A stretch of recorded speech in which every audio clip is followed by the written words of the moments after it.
Moi, je ne me reconnais plus dans le projet souverainiste tel qu'il est en train de prendre forme auprès du Parti québécois.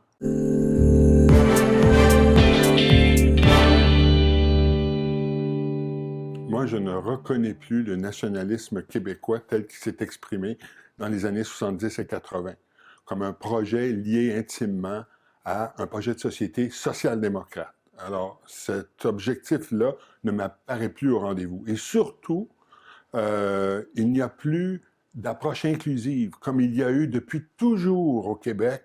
Le nationalisme québécois s'est voulu inclusif de l'ensemble des citoyens du Québec et le projet de charte de la laïcité trahit cet idéal.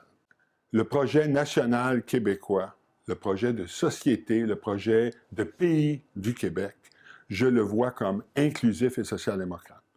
J'estime que le Québec sera inclusif ou ne sera pas. J'estime que le Québec n'a pas le choix pour continuer de préserver nos institutions telles qu'elles sont, d'être un projet de société social-démocrate. Et si c'est davantage les petits partis souverainistes qui incarnent cette social-démocratie, eh bien, soit. Cela veut dire que le Parti québécois devra faire des compromis et des alliances avec ces partis pour que vraiment le projet soit inclusif de l'ensemble des citoyens du Québec.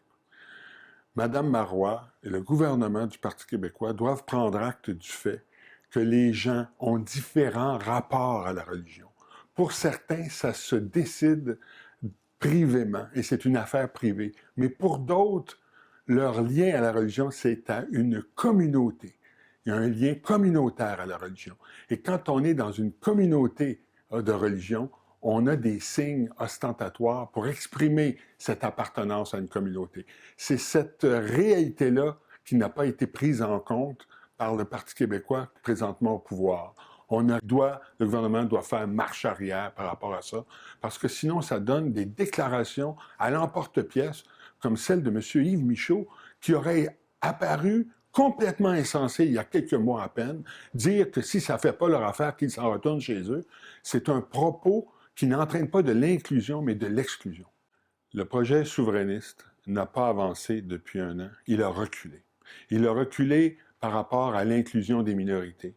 Un nationalisme a de la qualité dans la mesure où il est capable d'inclure les minorités. L'attitude à l'égard des minorités nous donne une façon de mesurer la qualité d'un nationalisme. En ce moment, le nationalisme québécois prend la forme d'un nationalisme conservateur, manifeste un repli identitaire et malheureusement une sorte de nationalisme du ressentiment. On essaie de montrer sa force en se servant des minorités pour démontrer qu'on est en train de s'affirmer. Je crois qu'on peut s'affirmer comme nation tout en étant inclusif de l'ensemble des citoyens du Québec.